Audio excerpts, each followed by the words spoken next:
Hello, everybody. Hope everyone is having a fantastic week so far. It is Wednesday. Congratulations, you've made it halfway through the week, and it is time for another happy hour. I'm so excited. As you can tell, I am in a lovely hotel room at the moment. I don't have my usual happy hour glass. Got to deal with the hotel stuff. What do? We got to make do. But I'm very, very excited about today's guest because we're doing things a little bit different this time. Normally, we're in totally different places, the guests I'm talking to. But I just happen to be in Florida, hence the hotel room, filming an episode or a couple of episodes of All Girls Garage, which means my lovely guest is right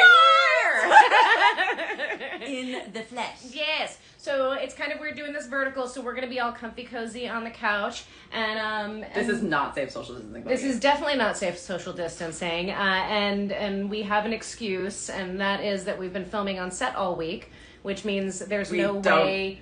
How do two technicians work on the same engine bay and be safely socially distanced? So we just have to be really safe in real life, which both of us didn't know that we are. So, yeah. Pretty much. After I socialize with Faye, I go home and then I don't see anybody for 2 weeks because I'm afraid that she might have infected me. Just kidding. This may be true.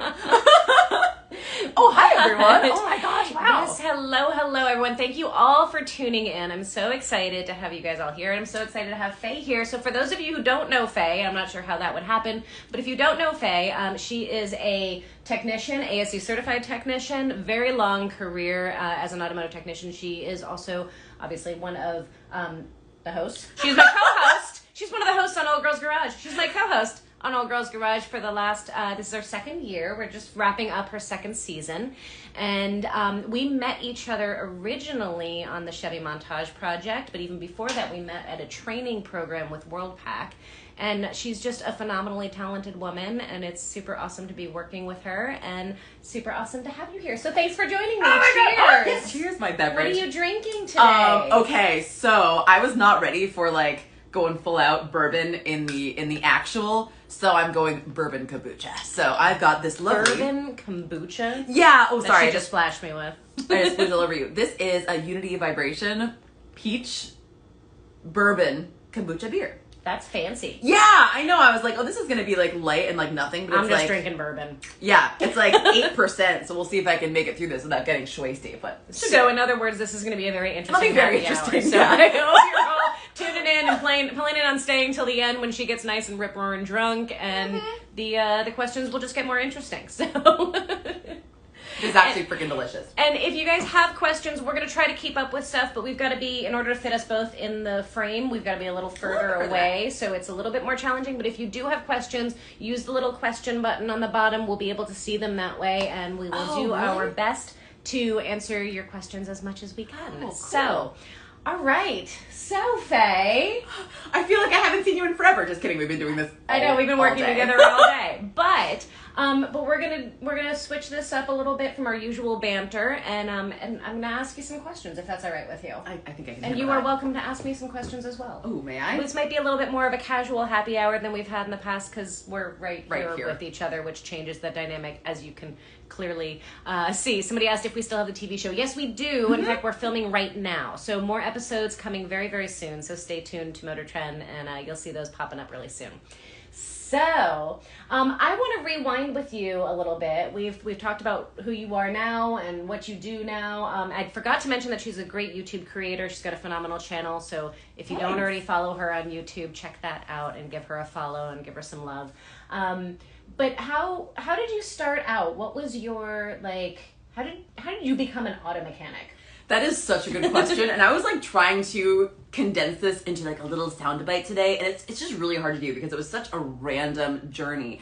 And actually, it's a little bit similar to yours in some senses. So I started out my mother would tell you that I came out of the womb loving cars, loving things with wheels, and loving going fast. It's just who I was, and so naturally, I really loved the freedom of cars, and I love the idea of cars. So even as a little child, I loved playing with toy cars. And it actually in middle school, when you're what are you gonna be when you grow up project comes up, I was oh, I'm gonna be an auto mechanic.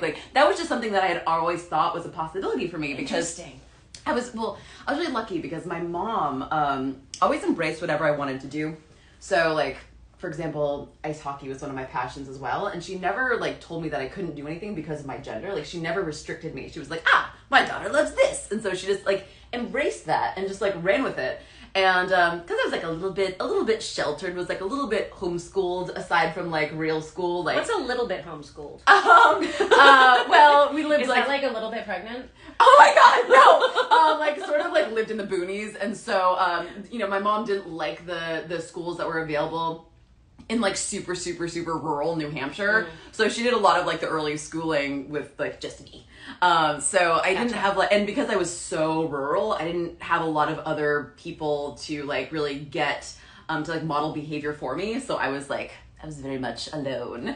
And so I didn't really socialize. I didn't really see like what girls typically do and what boys typically do. Also didn't have TV, didn't watch movies, so didn't have the typical like Disney princess idea in my head either. Thank goodness. Oh yeah, now, like then, and especially like middle school and high school, like, man, I was so mad that I didn't get to watch MTV and like no songs, like no pop culture would be cool. But like now as like an adult, I look back, I'm like, thank you, Mom, you were amazing. So like in my head, it was a perfectly acceptable career. I had no gender boundaries at all. I really didn't understand that wasn't something I could do. It wasn't until my dad was like, that's not something that my daughter's gonna do. And at that point, he told me it was more because of like, in order to be happy, I've got to do something that makes money. He's always like been very focused on money, and I don't know. Does that bring you happiness? I don't know. But so I always like, despite what I may look like, I look kind of rebellious, right? But I've always been very much like wanting to please my parents, wanting to do the right thing. Always got good grades. Always never really got in trouble. Well, a couple times, like never anything major. And until more recently. Well, in high school a little bit too, but no, nothing awful recently, no. But I ended up taking a path that didn't really feel like was the right thing for me spiritually, but like was the right thing by like what the books say is the right thing to do. Yeah. So I got my degree in psychology. I graduated. I became a therapist, and actually like halfway through college is when I sort of had like my first little mini midlife crisis. I wasn't making any friends. I didn't really fit in. School was really, really freaking hard. I had to work 3 jobs in order to pay for it, and I felt like I was losing my soul. And actually I had just finished my second year, and I was like walking home after taking some finals, and I walked by this guy that had a Volkswagen GTI at a gas station. And I was like, whoa. I was like, that's kind of a cool car. It was black, sparkly black purple, okay? Yeah. And it had an Alaska license plate. And it's like random strange. I walked up, I was like, are you really from Alaska? He was like, yeah. I was like, did you drive here? He's like, yeah. I'm like, why are you asking me these questions like stupid person, I'm like, but I asked him about it. And he looked me in the eye and he was like, well, if you want to do this so badly, like, how old are you? You probably don't have a house. I was like, no, you probably aren't married. He's like, no, you don't have kids. It's like, why don't you just do it? So I was like, all right. I dropped all my classes, bought a car, drove across the country. And yay for strangers. Yeah. And advice from random strangers. It was a total mistake. I actually, I was trying to go to Alaska, never made it, ended up in Washington State was the most northern that I got, and I saw my dream car, which was this 1980 Volkswagen Rabbit. Sold a GTI, I bought the Rabbit. This is a very long story. I ended up driving back home, barely made it, my engine blew up. Once again, I was like, I've got to be a good kid. Got enrolled back in school, got to finish my degree. Okay. So I did, which took all of my money, and I could not afford to rebuild this engine, but I did not want to let go of this car because I had this emotional attachment to it, because until that time, that was like the most meaningful thing I'd ever done. Like, was taking this road trip, and like, really, it was just me and this car. Like, all I had was a radio, not even a cassette player. And like, all this time to like think, and really like, that was my first chance to like figure myself out. Yeah. It's like, remember when we were like going through your Beetle and we found your old cassette tapes? And it reminded you of this time. Okay, what was that? What was that cassette? Reggae. This is a little tangent.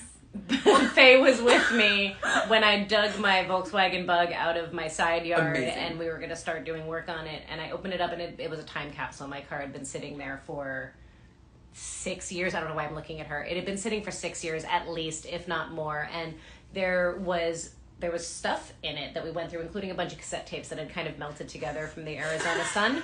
And the first cassette tape that I picked up was a mixtape that somebody had made for me, and the label on it said Clutch Poppin' Reggae Rhythms. With 2 D's. Rhythms.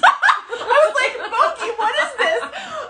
But it like didn't bring you back to that time in your life. Oh, totally. And I had a little Fisher Price sound system I didn't have a tape recorder or a sound system in my car, so I had a Fisher Price, and whoever was in the passenger seat had to hold the Fisher Price sound system, and they got to listen to Clutch Poppin' Reggae Rhythms. That was amazing. But like, those times in your life are really meaningful, and like, I held on to that time throughout the rest of my college career. I remember being really upset when the college that I went to didn't have an automotive course, because I'm just like, I need to teach myself how to rebuild this engine. I need to keep this car. No, it was not the 7M GTE. It was actually the little 1.5 liter naturally aspirated diesel that Volkswagen made in the late 70s, early 80s. Total lemon.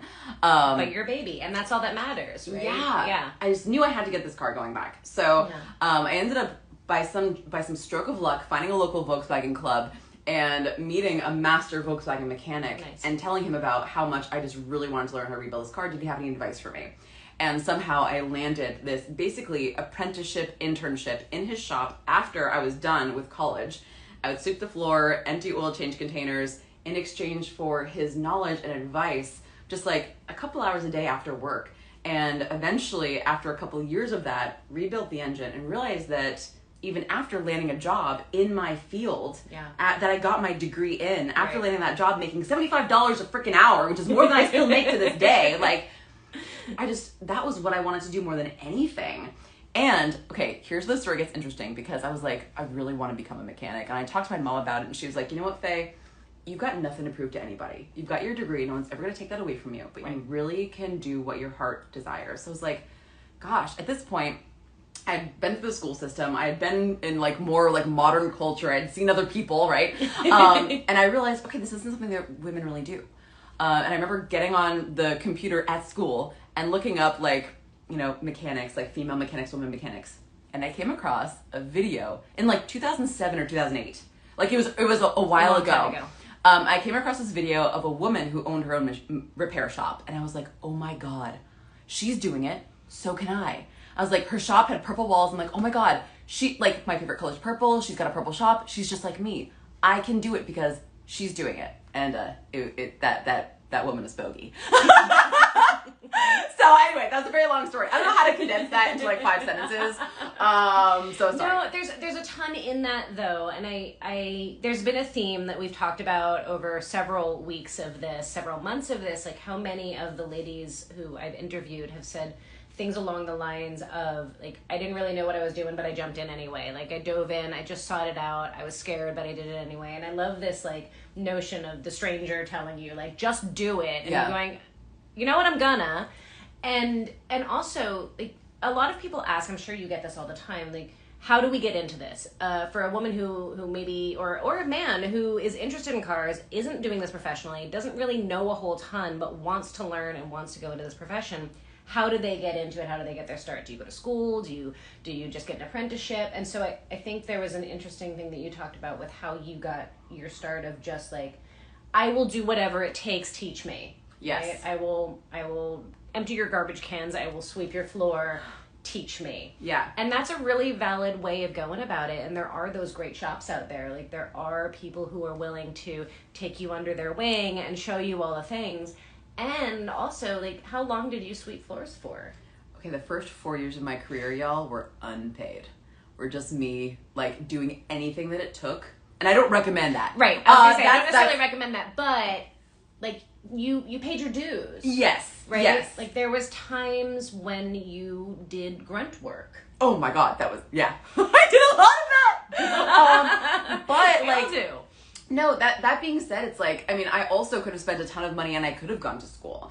And, you know, that now that I have my own shop or my own business and I have apprentices of my own, I realize, wow, that's a huge time investment spending with someone else. And like only now, like 10 years later, am I realizing how much it took for the owner of a shop to believe in me enough to spend his time with me, Yeah. let me use his tools, and give me a little teeny little portion of the shop to keep my stuff, my engine. I held up an engine stand. I didn't own my own.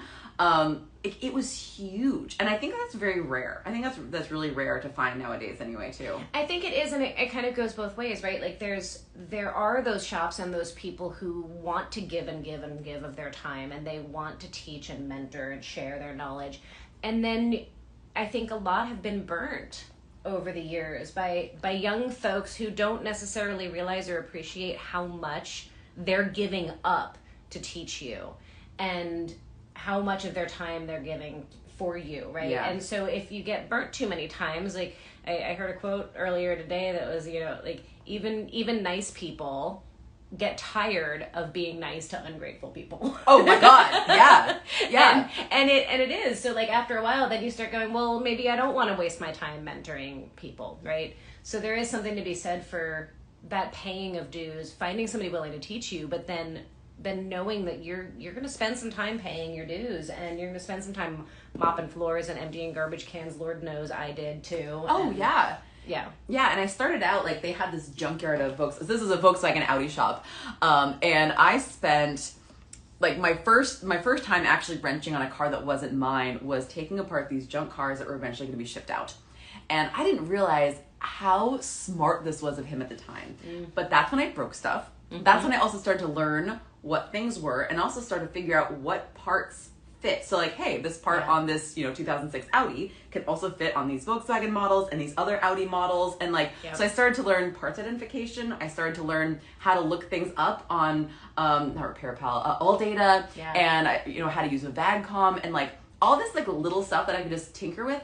Like he thought, I don't know how it occurred to him to like think about how to take the first steps with me, but man, I have so much appreciation for him now. Yeah. Like, I can't believe that. It's funny you say that, because I actually got my start similarly. My first job, my boss did not want to hire me. He Surprise! So, shocking. He was like, I don't want to hire you. I don't think women should be mechanics, but I have 2 daughters, and I want them to grow up to be whatever they want to be, so I'd be a hypocrite if I don't give you a job. So he hired me, straight up telling me that he didn't think I should do this, but I used to think that he was punishing me or being rude or being horrible, and he might have been punishing me and being rude and sexist, but it wound up being really beneficial. He would send me out into the back with all of his junk cars that hadn't moved in a decade or more, or 3 decades, right? And he'd go pull that ABS module off, and I'd be like, what's an ABS module? And he's like, figure it out.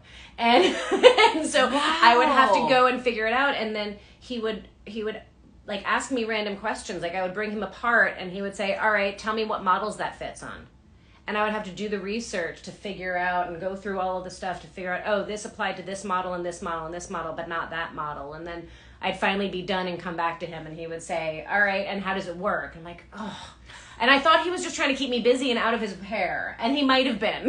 Like, he might have just been like, go do something else and leave me alone. But oh my God, it was so hugely helpful and helped me become the mechanic that I am today in a lot of ways. Whoa. So it's interesting like how similar our stories actually have been, because like one of the big hurdles for me was getting over like how do I justify wasn't a waste, but like 4 years of my life getting a degree and then not using it. Right. And that was hard. So I mean, also my degree's in psychology, so like, I mean, I have to deal with myself and my own mind like all the time, and my customers. So like, I guess I'm still like technically using it. But the way I justified it in my own mind too is like, okay, no one can take that away from me. No one can tell me I'm stupid because I graduated with like good grades, and like, okay, I've got that in my back pocket. But then also, you have a degree from a prestigious college, and you have like a double major, and so you have all of this schooling behind you as well, and yet you still made that choice and that change. And I think that there's a lot of people like us where like, you do well in school, especially in high school, you have a guidance counselor, and it's like, how much like, and I kind of say this all the time, so I'm not sure if we've talked about this before, but like, how much do you wish that like your guidance counselor said to you, like, wow, you've got really good problem solving skills, you have really good spatial awareness, you're really good with like, math and science and physics and engineering, you would be great for the trades. It's like, how often do you hear that for anyone, especially a woman, but like anyone No. who has those skills in high school. Yeah, I don't think nearly often enough. I mean, I was actively dissuaded by my guidance counselor from becoming a mechanic, or from even taking auto shop, let alone becoming a mechanic, because I didn't really, in high school, know that that was an option. Like, I took auto shop in high school, but I didn't know that becoming a mechanic as a career path was really a thing that I could do. Yeah. But I was actively dissuaded from it. And yeah, I agree with you. I wish our guidance counselors, I wish our school system in general and our society was set up to say, hey, this child is really good at X, Y, and Z, instead of creating this hierarchy of this is a good school and this is a bad school and this is a good trade and that's a bad trade, or this is a good career path. Because it's so hurtful to the kids. Yeah, and It's so I know hurtful. it's like well-intentioned, because It is. they're only coming from their experience and what they know. You know, and just like my dad telling me, you need to do what makes you money because that's what's going to make you happy. Right. It's like he had a really good paying job that made him miserable, but it paid the bills and allowed him to do what he loved. Totally. So I Different think perspectives. Yeah, I don't think he was trying to do me harm by giving me that advice. I think he just imagined, like, the mechanic that I have in my mind that I remember us going to as a family growing up, like, this sort of grumpy old guy, just like cigarette hanging out of his mouth, like just grumpy and like, you know, just like like this angry old man in the back of his shop that was like all dirty all the time, like kicking the dog sort of guy, and just like hated the fact that that's what he fell into. Yeah. And the thing is, a lot of people fall into it. They don't make the active choice like we've been so fortunate to do, that this is actually what I want to do. I could do anything.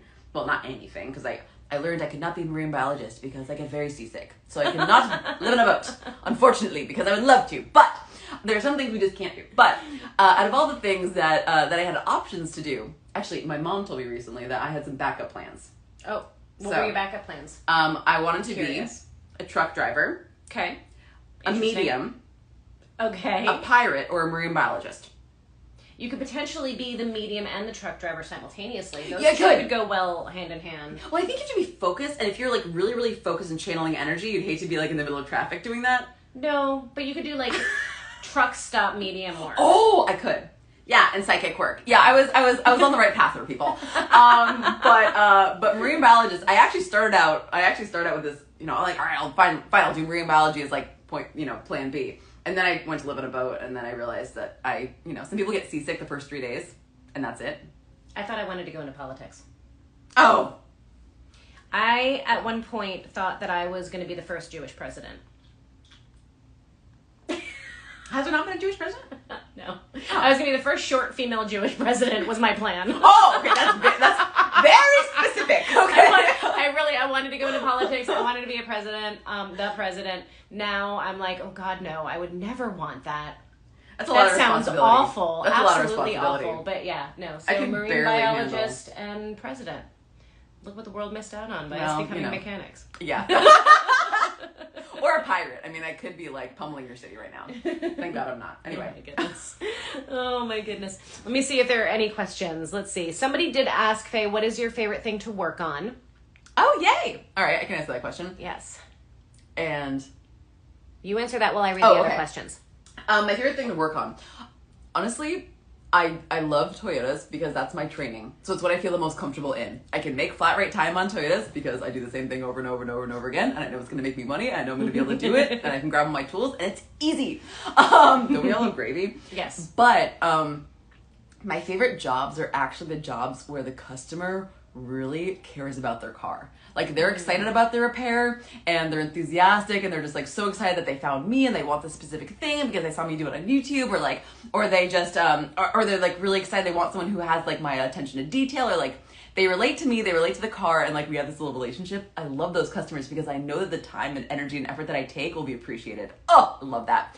I also love working on cars where the customer is stuck in a bind and they have a certain budget, and I'm stuck with the problem solving of, okay, they need a timing belt, front brakes, and tires, but they have $500. How do I make that work? Oh God. And like, what am I going to do? So I'm going to do a thorough inspection. I'm going to make a game plan for them.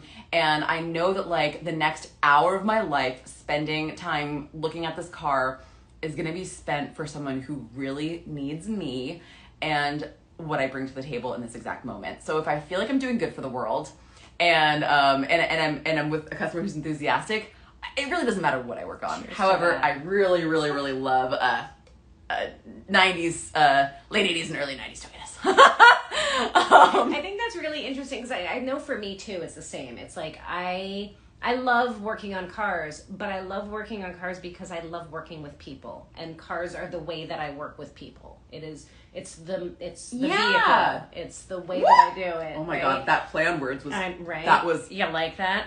But yeah, because people ask me all the time, what's your favorite car? What do you like? I'm like, they're all just nuts and bolts. What makes it meaningful is when you're being somebody's hero, when you're saving the day for them, when you're helping them, you're teaching them, you're whatever the scenario is, but it's about the people. It really is. Oh. And okay, the psychologist in me is going to come out because that was one thing that you sort of learn about the difference, like the major differences in the psyche of most men and women in general, is that men tend to gravitate towards things and women tend to gravitate towards people. Mm-hmm. So it makes sense that here we are, women in a mechanical, in a thing field, and we're relating to the people. I just find that really interesting. And I think that actually is a strong point for us in so many ways. No, I absolutely agree. But also, like, I was talking to my machinist friend Danny, he just was finishing up this amazing engine, and this gorgeous engine. He found the exact paint code for like the specific is like only 2 years of like this AMC, and did this engine beautifully. And I was like, oh my God, the customer's gonna love it. And he's like, you know what? Actually, the customer doesn't really care. Doesn't really care what it looks like. Just wants it to run. So like he did all that attention to detail stuff for himself. And it like bumped him out that the customer didn't care as much as he did. Interesting. So it might not be just a female trait either, but like also just like a female characteristic that both men and women can have. Yeah. All right, there we go. Interesting. All right, another interesting question that I think is kind of this is a specific Faye question.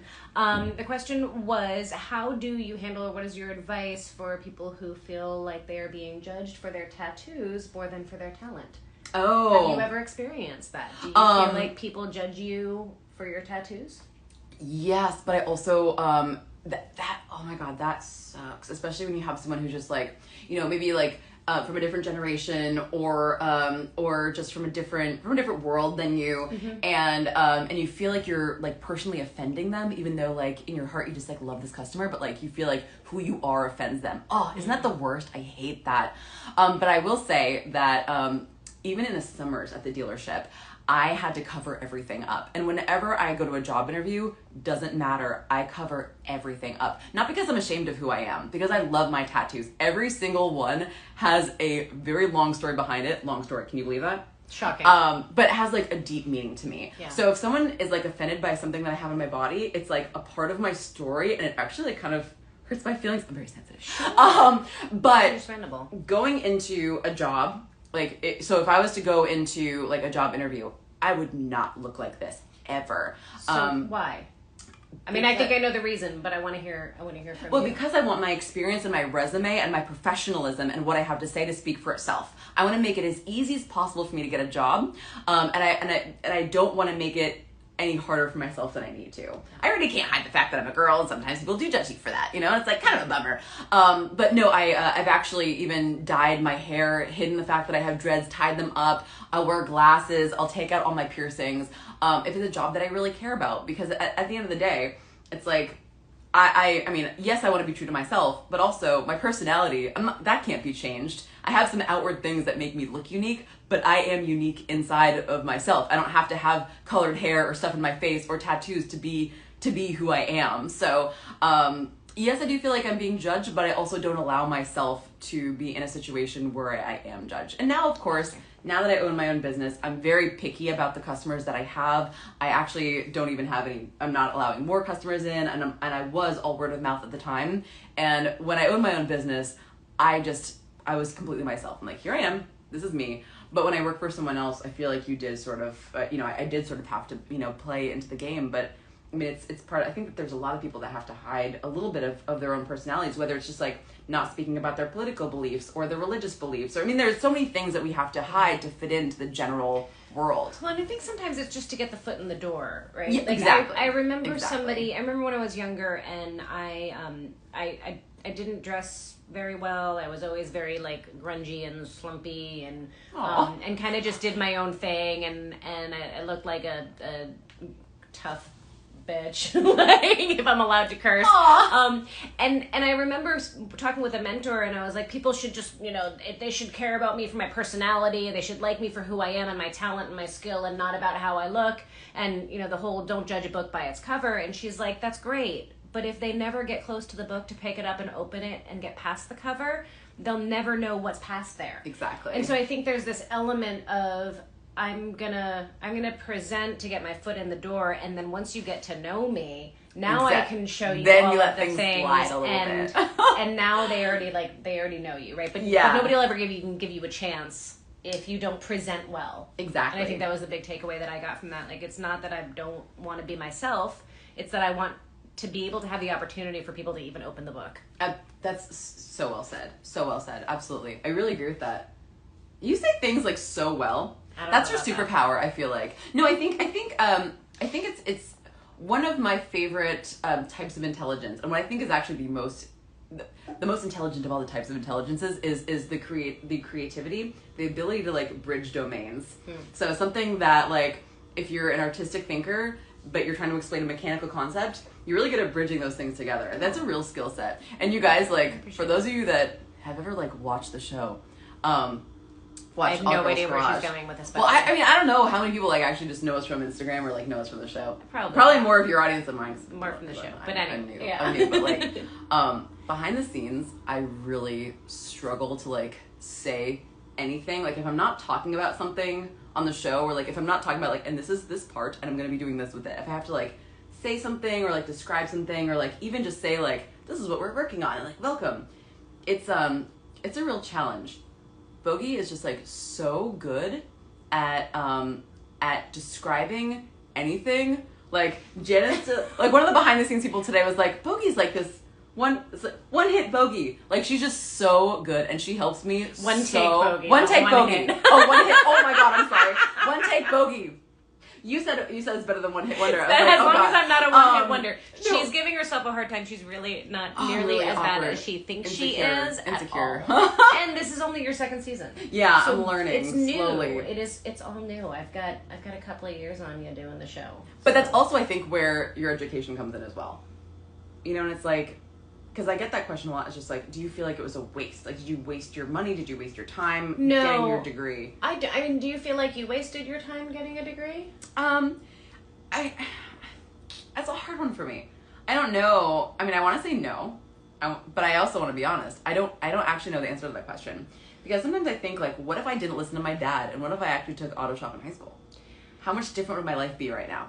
So I took auto shop in high school. And then I went to college, and I feel like I don't regret any of those parts and pieces. Like, they all make me who I am. Like, all of the steps of the path and all of the different winding roads and divergences that I took, like, they all wound up leading me to where I am. And if I hadn't done any of those steps, I wouldn't be where I'm at now. I wouldn't be who I am now.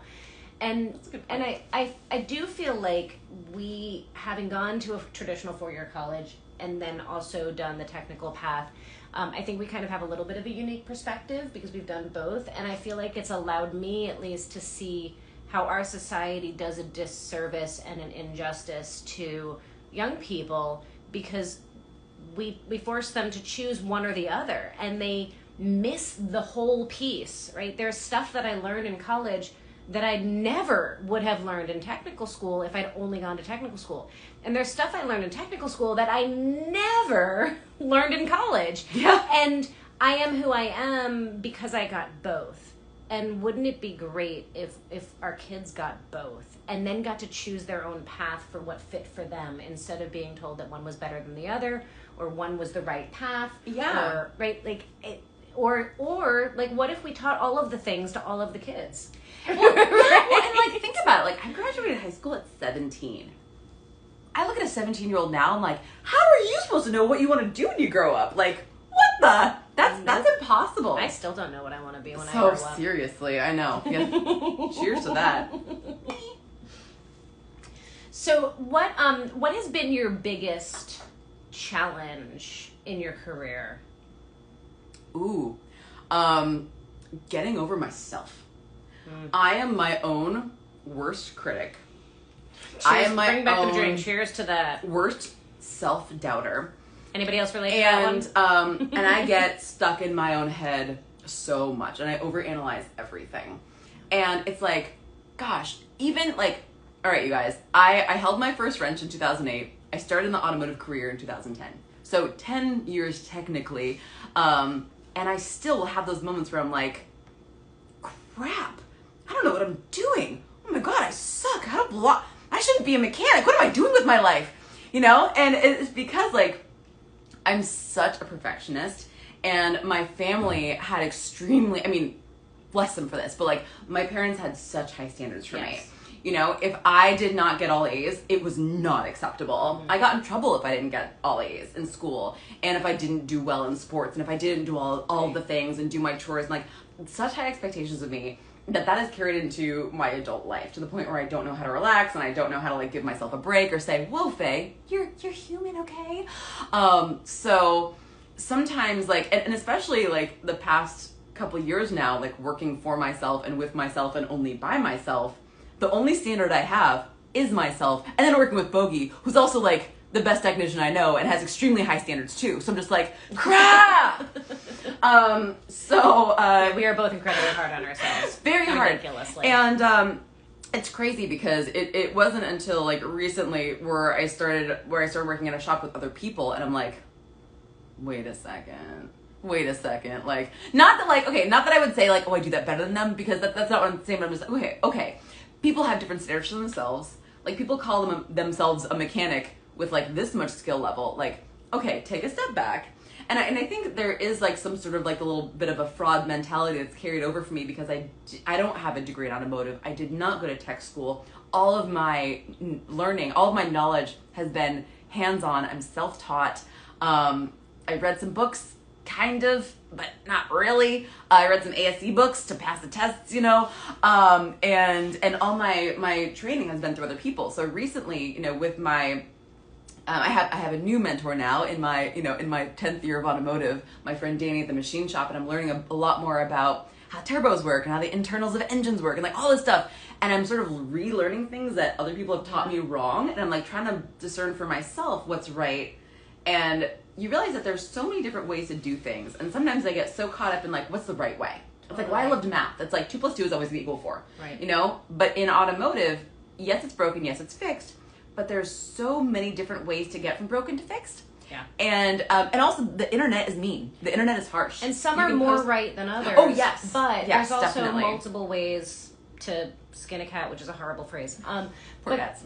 But there are, and nobody knows everything, and that's your point of some people will call themselves a mechanic with this much experience. And I find that there are those people who will have like changed their oil once and they're like, I'm a mechanic, I know how to change oil. And then there's people who will work in the field for 40 years and still not think of themselves as a skilled mechanic because they know that there's more to learn. Yes. And there's a happy medium somewhere in between there, right? And you and I get kind of stuck on that other extreme of I'm not perfect yet, so therefore I'm not good.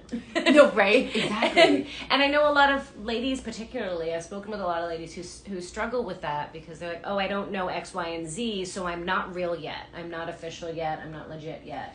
No, it's so hard. Hard. And that's not true, because nobody knows everything. No, it's so hard. And like, that's why sometimes I get criticized for specializing in Toyota, but it's like, you know what? I really want to know a lot about one thing, just because it makes it easier for my career to specialize and just become a master of something. Mm-hmm. But you know, I can be so knowledgeable. I can tell you anything there is to know about this one thing, but then there's someone else that's a mechanic that can tell me a whole bunch about this one thing that I know nothing about. Totally. It's like, you know, remember you telling me about when you went to school and you had the like Chevy 350, and it's like that's something that, you know, everyone took apart. Well, since I never went to school, I never had the experience of like, you know, a small block Chevy that everyone else had. So it took me a while to realize, what the heck is a push rod? You know, or like the camshaft's in there. What? I thought they were up here. You know, so it's like you learn so much. You become a master of one thing. Of what you do. Yeah. Of what you do, and there, especially with how advanced automotive has become, you know, I've really had to get more into diagnostics of like electrical systems and emission systems. Yeah. And so, you know, those are things that I have to deal with more in my daily life rather than like, you know, push rods in small black Chevy. I don't know. It's like the things that everyone knows about that they Yeah. think you're stupid that you don't know about. Then you're like, oh my God, maybe I am a fraud. Oh crap. Oh my God. But anyway. So, in the name of the fact that, like, we often, I think a lot of folks think of themselves as frauds because we don't know everything yet, which is, I'd love to dispel that myth, and I'd love to be able to free everybody from that mindset trap. Oh my right? God, totally. That's part of the reason why I do the Fuck Up Fridays. I love those. We're sharing our mistakes and those. our failures because I think it's important for everybody to see that even the people who you look up to, or the people who you think are better than you, that they F up just like you. Like, that we all F up. So, is that like the magazines were like, celebrities, they're just like you, they get coffee, and you're like, no, now we hear about how they F up. So, along those lines, I want to know how you F up. I want to know what would you say has been your biggest that you can think of, or just an example That is of a such a good situation where question. you have, like, just totally effed up, and then how you handled it. oh my gosh, this one's really gonna hit me in the feels because my biggest thing, like you guys already know, like I just said, I'm such a self-doubter. And I tend to take other people's word as God, way above my own, and my own intuition. I tend to think is just like, nah, and trust other people. So for the longest time, for 5 years, 5 years ago, I rebuilt the engine of my Supra. And of course, she knew I was going to talk about my Supra because I can't not talk about my Supra every day. All rosy the Supra, yes. So 5 years ago, I rebuilt the engine of my Supra, and I was so proud of it. It was like the first build that I did on my own, like the first engine build I did completely on my own from start to finish. Now, there are a couple things that I could not do on my own because, I mean, who has like the super, like $100,000, like, resurfacing machine? So I took my cylinder head to a machine shop that was well known for doing cylinder heads, and the guy that owned it has like this old Woody that he drag races that has a 2JZ, and I'm like, oh, this guy knows Toyotas, like he's good, and he had been recommended to me by so many people. So I gave him my cylinder head, and I needed it resurfaced because I was going to use a metal head gasket. I needed a machine shop to do this work. There's no way I could avoid it, and also the engine was total garbage, so I had a lot of machine work I needed. Got it back, put it back together, and I drove it a little bit. I have maybe 500 miles on the engine right now. And 5 years later, I'm completely rebuilding it after only 500 miles on it. And this thing broke my heart. So I took a couple years off because it like hurt my heart, but I spent 5 years trying to diagnose a problem on this engine. And I overlooked the work that someone else did. You assumed it was something I you messed up. assumed it was me. And I kept on saying, like, man, like, what did I do wrong? And what ended up happening, so for those of you who don't know, my cylinder head was warped. And so the engine had overheated. It's an inline 6-cylinder, very, very long head, a long aluminum head. And a lot of material to warp. Oh, yeah. And even though, like, it's a very, like, Toyota, like, it's overbuilt. Like, it's an industrial style motor. Like, this thing is beefy. But it had been overheated. Yeah. The previous owner had blown the head gasket. Oh, go figure. 7M problems.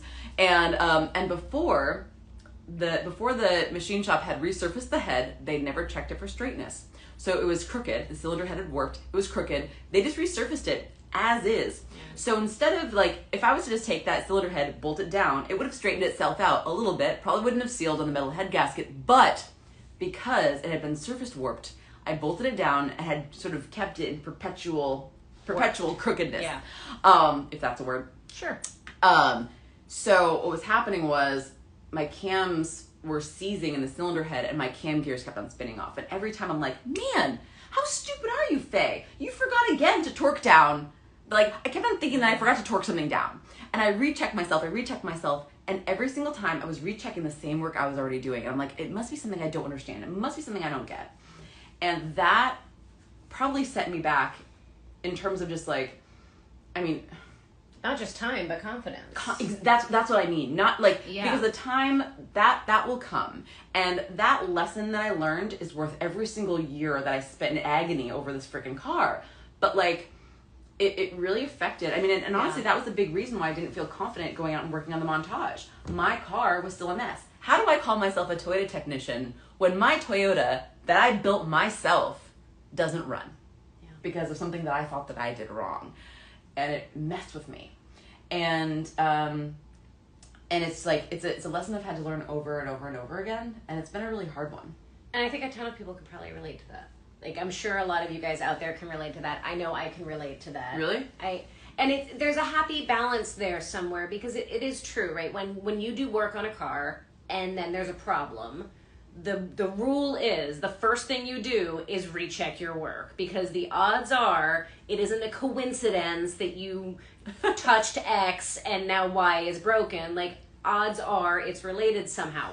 But at the same time, there's also this piece of like self-blame. Oh my God, that I think happens, definitely. and diminishing and belittling our own value and our own skill. Yes. And God, I have 10 years on you in this industry, and yet I still go through that. I remember very, very clearly agonizing over the Chevy Montage with things and beating myself up and hemming and hawing and second guessing and judging myself so harshly until I talked to other people, until I talked to other builders and learned that was normal, right? Like, the problems that I was having were normal problems to have, and everybody struggles with them. But I think what happens is we create this silence and this shame thing that happens, definitely, where we're shame. like, oh, yeah. I effed up. I'm not perfect. I'm not good enough. I'm ashamed of that fact, so I'm not going to talk to anybody about how I effed up. And then when you finally get the balls to be like, oh my God, I effed up so bad, and then 15 other people are like, I've totally done that. yeah. No, I mean, it's so like amazing, right? Because like the fitment of the fenders, the brand new fenders was garbage, right? Brand new fenders on the Chevy Montage, brand new fenders that were supposed to fit perfectly, right? Because they're brand new, clearly.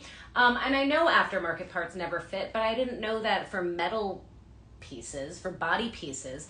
And Joni, one of the ladies who was on the build, she and I literally spent 2 days second guessing ourselves, taking the front end of this truck apart and putting it back together 17 times, thinking it must have been something we did wrong. It must have been some way that we effed up because we didn't know any better.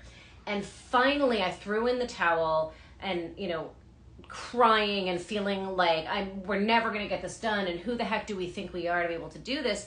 And I called a friend and I said, what am I doing wrong? And he just laughed and said, oh, they never fit. You just have to cut them and force them. And I'm like, okay. But then amazingly, we spent another 2 days hemming and hawing about how to cut them. Because we were terrified. Perfectionist must, right? But then you learn from that, because now flash forward 2 years later and something doesn't fit and people are hemming and hawing about it. And I'm like, just cut it.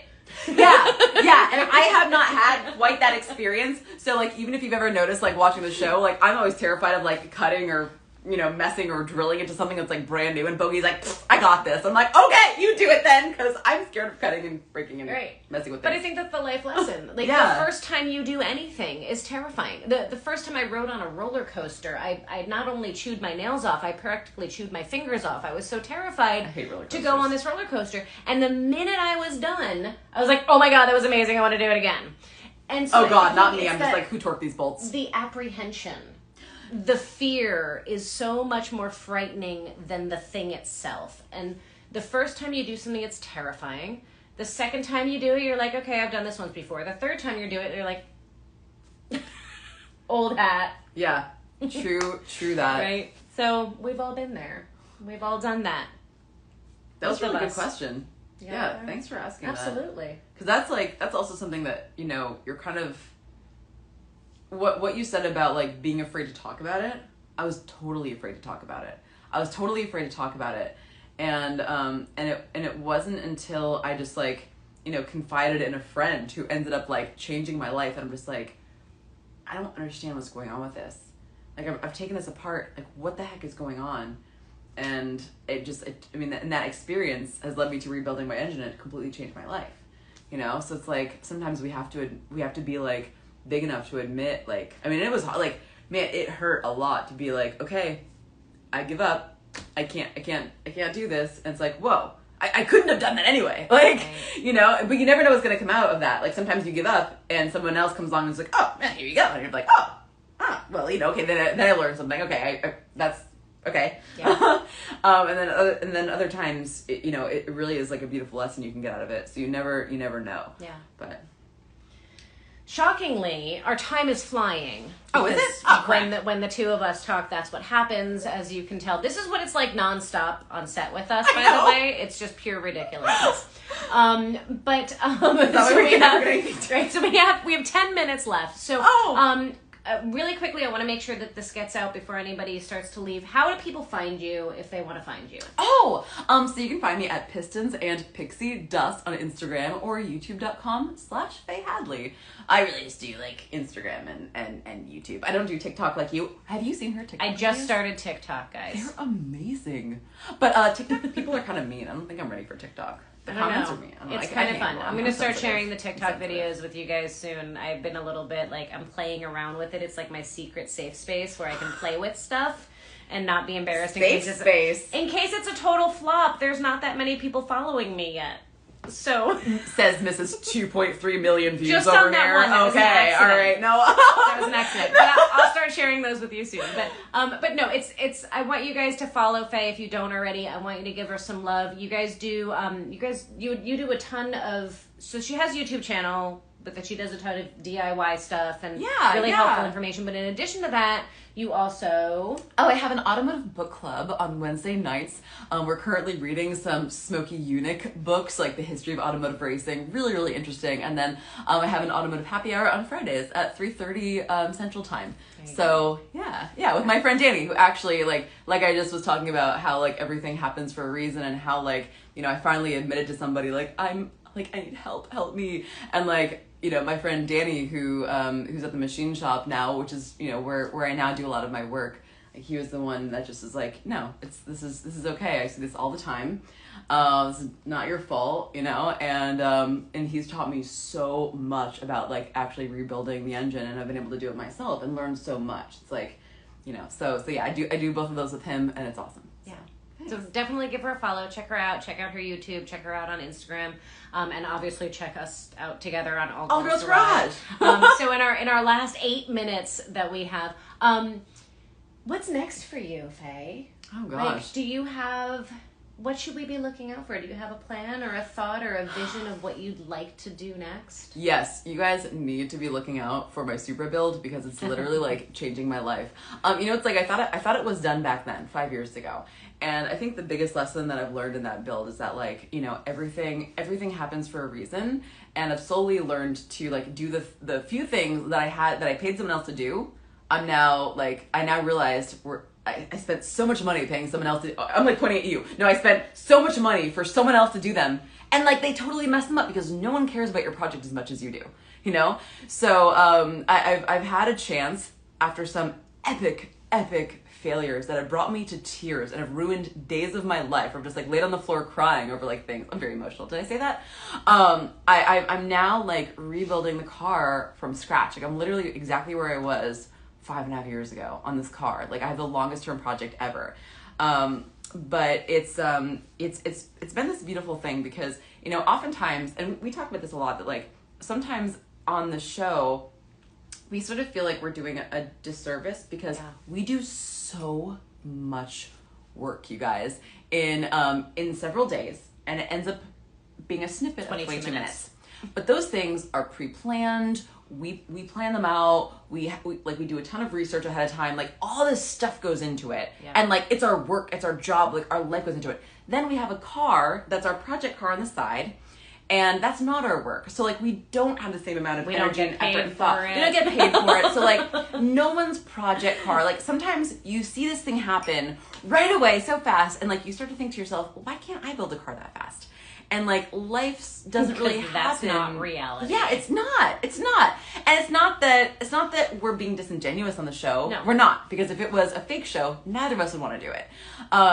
So exactly what you see on the show is what you get if you were to just be watching us do it. Yeah. But that being said, like I've gotten so many comments like I post a picture of my Supra and people are like, when's it gonna be done? Why isn't it done yet with it?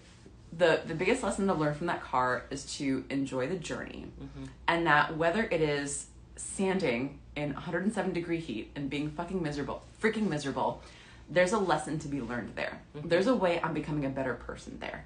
And I'm so excited for the chance to like redo the things I've already done, Not because I'm happy to spend the money again, not because I'm happy to buy all those gaskets again, but because like I've seen how much I've improved over the past 5 years. And like, honestly, like there's reliving, I'm looking back on that time in 2015. I'm not going to cry. She's totally going to cry. I'm going to cry. That was like it's the allowed. best time of my life. And even then I rushed it because I'm just like, I just want to get it done. So like everything that we do has purpose and a meaning. And like, I only had one drink, you guys. Like, no. But like, honestly, like redoing that project that like has so much meaning to me is like the greatest thing I've ever done, and I love it. Okay. But it's also like a part of who you are, and it also shows like your skill set, and it shows like there's so much to it. So like honestly, like there's nothing I'm more excited about, and there's nothing more proud. Like if there's anything that I'm gonna like look back on in 10 years, it's gonna be this build in this car. So that's what's next for me. So stay tuned. Keep watching. And she's been sharing the whole process on YouTube obsessively, and it's also tattooed here. So do check it out, and you can learn all about it. And I love it. I'm not gonna cry, you guys. I'm not emotional. She's Did I say already that? crying. Not She's lying. She's lying right now. Not emotional. But not it's okay. sensitive at all. It's okay. We love that. There is crying in auto repair. Oh my god, so true. Okay, we have like 4 minutes, but that being said, like, do you remember that time when it's like sometimes like people will see, it's like the social media world and like I don't know, like just our culture in general, how we present ourselves online. I mean, no one wants to share. Fuck Up Fridays is one thing, but like no one wants to share like the sad parts, the hard parts, the dark parts.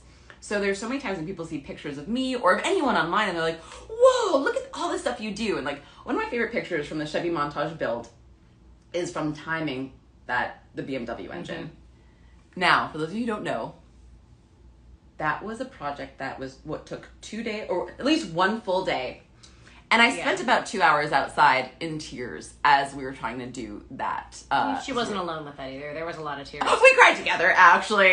We both got really frustrated with that project, and like it took probably 24 hours total to figure all of that out. Like it was a real struggle. It was a task, yeah. So for every picture that you see online of even like us doing things that like we do, you know, don't forget how much struggle went into every second of like getting there. Whether it was struggle for just that one thing or years of experience before that of struggle and self-deprecating thoughts and like negativity and beating ourselves up and like, you know, stressing out, crying in the bathroom. It's like none of this, like I don't know about you, but like none of this came easy to me. Like I'm not really like mechanically brained. I'm here because I really truly have a passion for cars.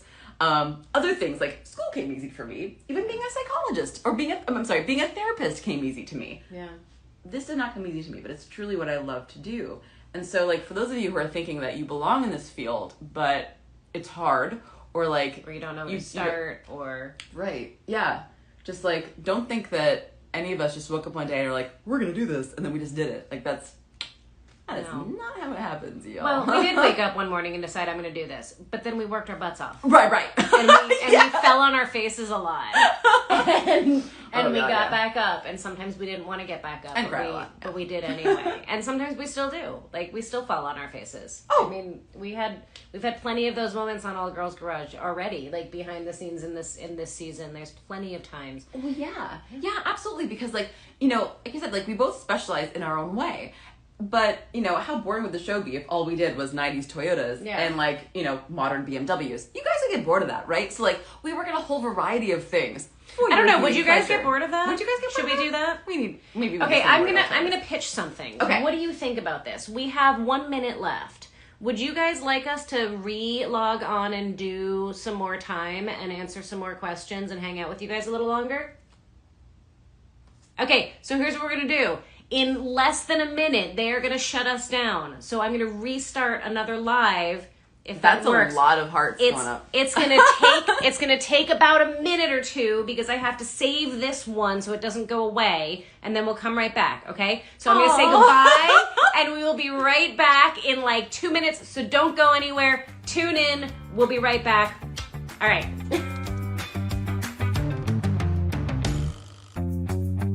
Now live, part 2 coming at you. Faye and Bogi here for happy hour. Sorry that took so long, guys.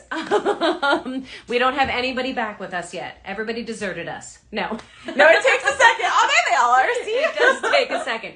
All right, entertain them for a few seconds while everybody joins back. I have an empty glass, and that is no bueno. So and while she was figuring that out, right I got a second. Okay. So yeah, I mean, there like pretty much we need to start a petition for all girls garage to be an hour because yes. because we can talk a lot, and we also have like a lot of really good information to share. I mean, that's the thing that I see most frequently is people wondering like how do you get all that work done in 22 minutes? Like how come you don't show this part of the show? How come you don't show this part of the show? I mean, how much of what we film is like ends up being cut out? I mean, we talked about turbos for probably like 20 minutes straight today, and I guarantee you there's going to be like 3 seconds of that shot. Our poor producer. So I forever, since the beginning of All Girls Garage, like I'm long-winded. I talk for a really long time. That's just good thing I'm not. That is just, she totally is. Okay, so I was always known as the person who, when my producer needed to fill time on the episode, he would give me something to do, and he's like, here, can you talk for 2 minutes about this? And I'm like, this bolt? Yeah, I can totally talk for 2 minutes about this bolt. And so my mouth was full. So that was kind of my job.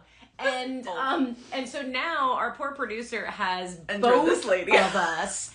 And so today he says, can we do just like a quick scene on how turbochargers work? And so we totally, what did we film, like 15 minutes? I think it was closer to 20. I'm not sure, but here's the thing.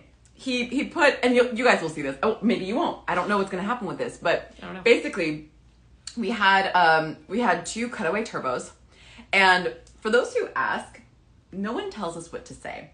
And now, I don't know if our producer's watching. I adore him. We love him so much. Producer. But he doesn't know anything about cars. No. He'll point to an alternator and be like, Faye, we can just talk about the power steering pump. And I'm like, this alternator?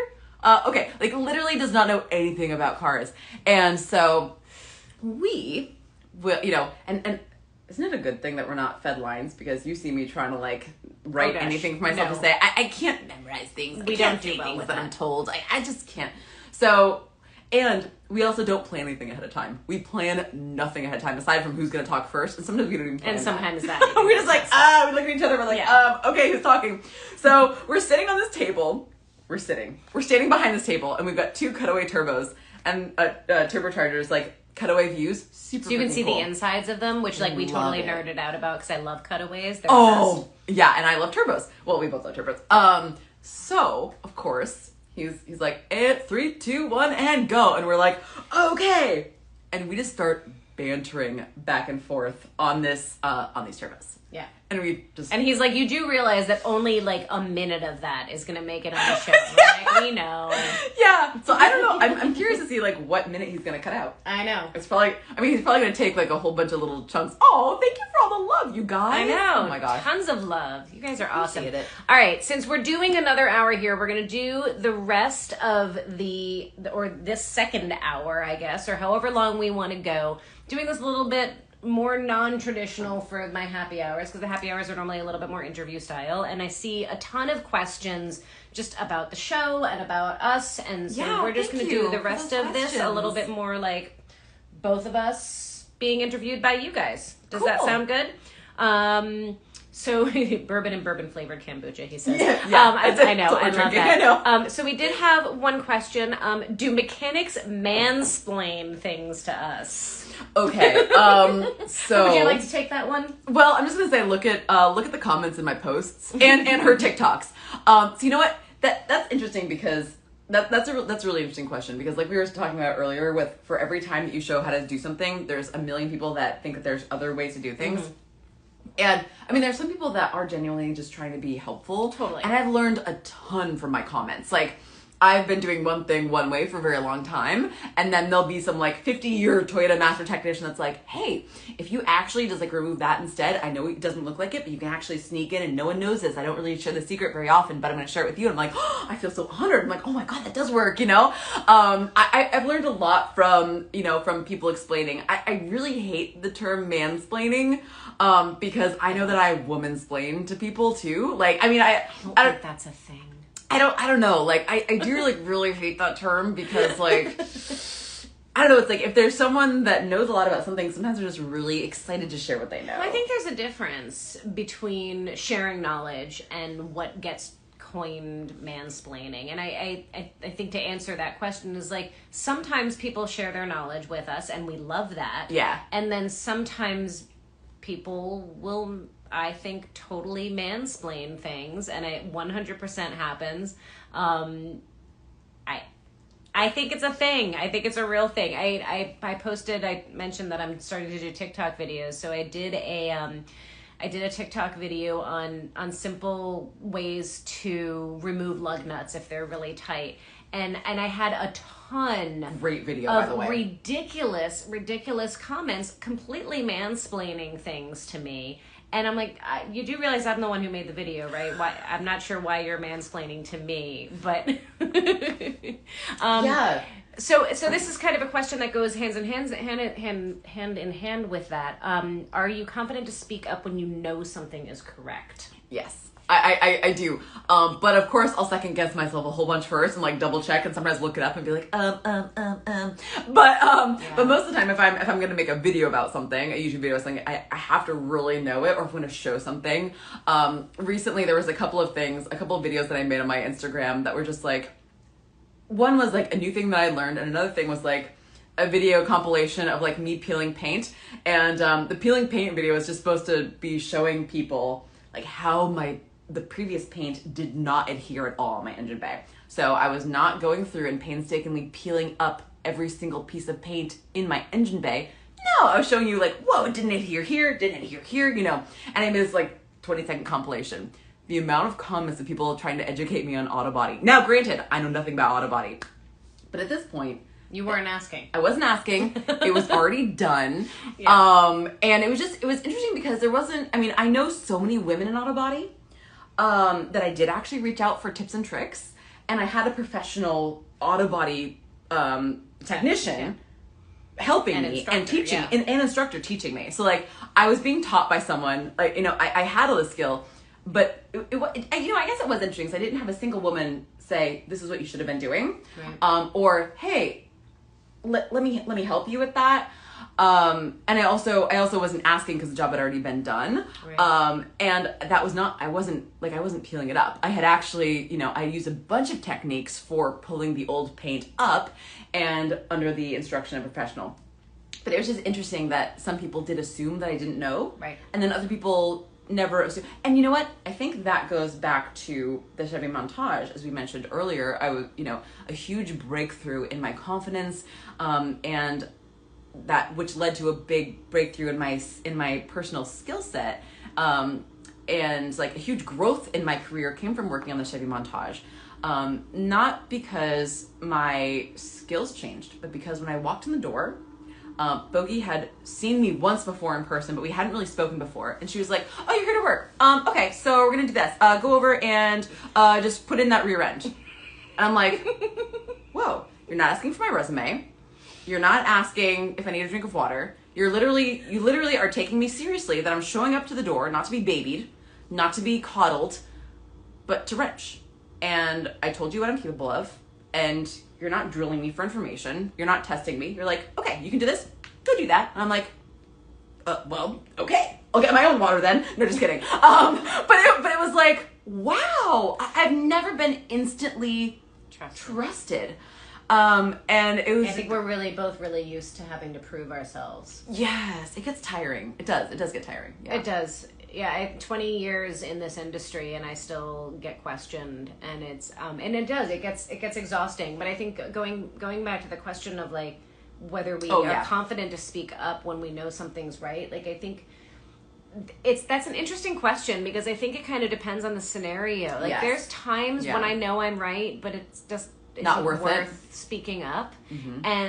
And then there's times when it matters, right? When it's a safety issue, or when there's somebody at risk, like when there's something that's on at stake in the scenario, then yeah, I'm going to speak up absolutely when I know I'm right.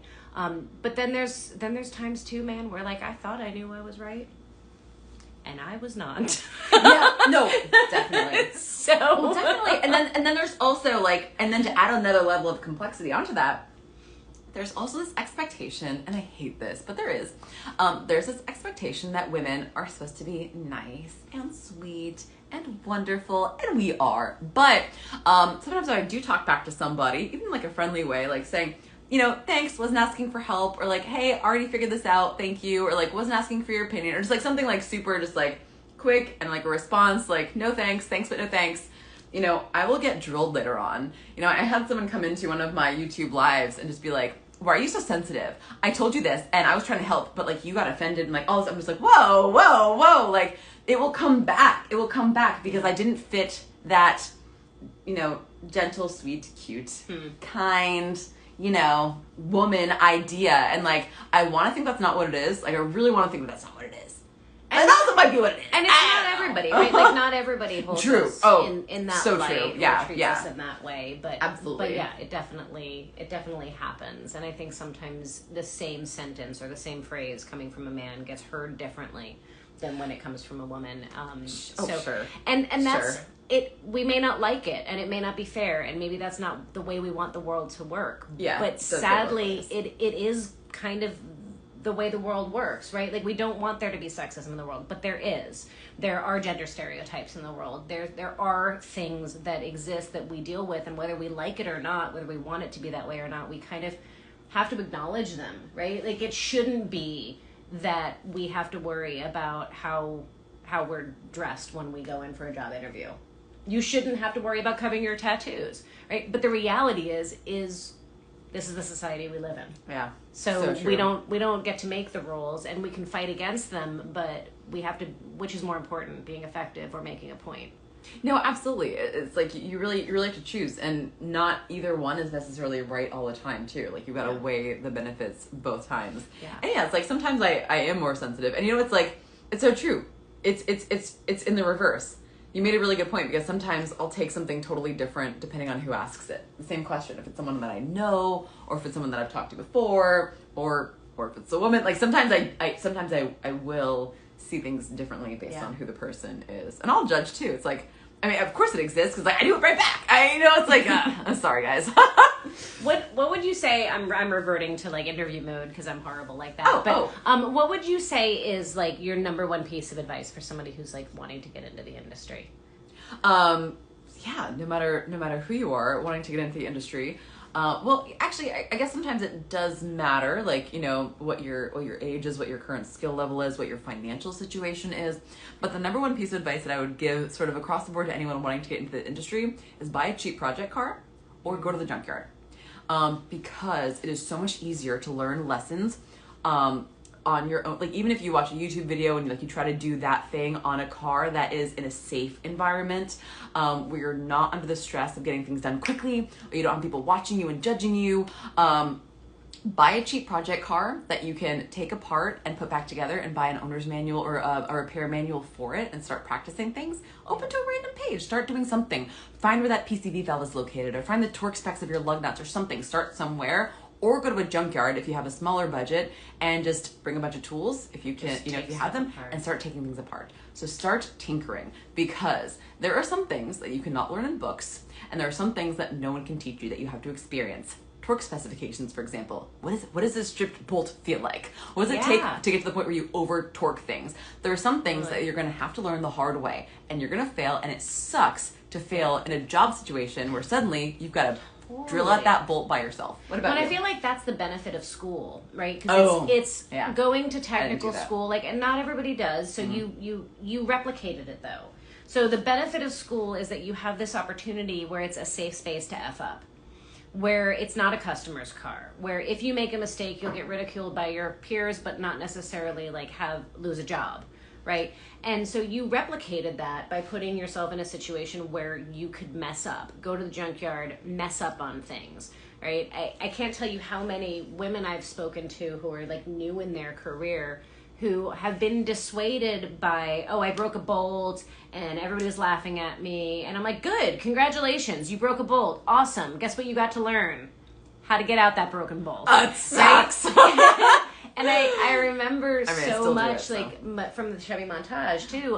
One of the ladies who participated in the build, I haven't seen her name on here, so I don't think she's watching. But Michelle said to me at one point, she goes, "How are you so good at fixing everybody else's f-ups?" Because often throughout the build, a lot of newbies were involved, and a lot of early on, young in their careers, people were involved. So there were a lot of mistakes that got made. Right, a lot of things happen, and I had to come in. I made some and fix them. Right, and she asked me one day. She goes, "How did you get so good at fixing everybody's f-ups?" And I said, "I've made them all before." Multiple times. Right, like I've made all of those f-ups, and I've had to fix all the f-ups, and so that's how I know how to fix them. So we get good by messing up, and school is a safe place to do that, but so is working in a junkyard and playing with a junk car. So yeah, like just dive in and do it. Are you calling my cars junk? Not your car. No. My project cars. No, but like getting a project car too. Like even if you're just buying someone else's junk that they're trying to sell, like cash for clunkers, like well, that program was over a long time ago, but like cash for junk cars, it's like you can get $100 for like this car that doesn't run. All right, well, what would spending $100 on someone else's like totally like, like 1998 Buick LeSabre that you would never want to own, right? But like something that is like a safe learning environment for you, and take every single piece of that thing apart. I always say, like, just stay curious. And that's not just when you're starting out, but that is always. Like, that is 20 years into your career. That's 30 years into your career. Stay curious. And especially when you're new. The apprentices that I've had who have succeeded and become great technicians are the ones who glued themselves to a master technician's side, and at every point was like, "What's that? How does that work? Explain me that." Without annoying them. Without annoying, but like wanted to know. Like Yeah. we're just really curious to learn things. So be curious, stay curious, take things apart, figure things out, mess up a lot. Yeah, because like sometimes it's like, especially as perfectionists. I mean, I don't want to speak for you, but like even to this day, if I mess up like the tiniest thing, I will just destroy myself emotionally over those things. Yeah. But that's where you learn. Like that's where you become better. You don't learn by doing everything perfectly the first time. So like learning to embrace those times and not being so hard on yourself. I know. It's golden. Seriously. Ugh. So. Okay, so I know there's a ton of questions out there, and they're like all going like super fast. So if you guys have questions, make sure you're using the little like question mark tab on the bottom, because then it'll pop up as a question, and then I don't have to scroll through all of the comments. But we are happy to try to answer questions as much as we possibly can. That's why we came back for a second hour. So now you're stuck with us for another hour. Yay! What else we got in that little question tab there? I know. Let's see. Are there any... why is your show not longer? We agree. We would recommend that you write to MotorTrend, email them, tweet them, Instagram, Facebook, whatever. Let them know that our show should be an hour, because we totally agree. We would love to do that. Well, not only that, but like, there's my favorite episodes that we've done have been the ones that like keep on coming back. So we have the opportunity to show like more of the details. And there are some episodes that we've done where we're able to do like a lot of the diagnosis, but then we lose a lot of that time in like showing the end result. So it's like either we get criticized for not showing, or not criticized, but like either people are bummed out that we don't show more of the diagnosis, or either people bummed out that we don't finish the job. So we're just like, we can't do both in 22 minutes, which is why most of my YouTube videos are 10 minutes long. And they're like, on and on and on and on and on. So yeah, I mean, that's really good. I mean, I wish it was an hour, because then we would have like a lot more to show. So I guess you just have to watch Bogi's live streams that are an hour, and watch my YouTube videos, which are 10 minutes long. So we have another question. Yes. How does one get their vehicle on All Girls Garage? Ooh, I get this question all the time. Yes. How do you do, Bogi? am I supposed to answer it? You go to the, you submit it online. So most of the cars that we have are, well, actually almost all of the cars are like real customer cars, either that we find in real life or that find us, and they're submitted online through the website. So we just Google All Girls Garage, you'll find our production company, Brenton TV, and you submit it on there. And if it's cool enough, and if it fits with the sort of project that we'd like to do, and also more importantly, if it'll fit in a 22-minute a 22-minute window. Like okay, we're not doing full paint jobs. We're not doing, complete over. We just can't. There's just not enough time.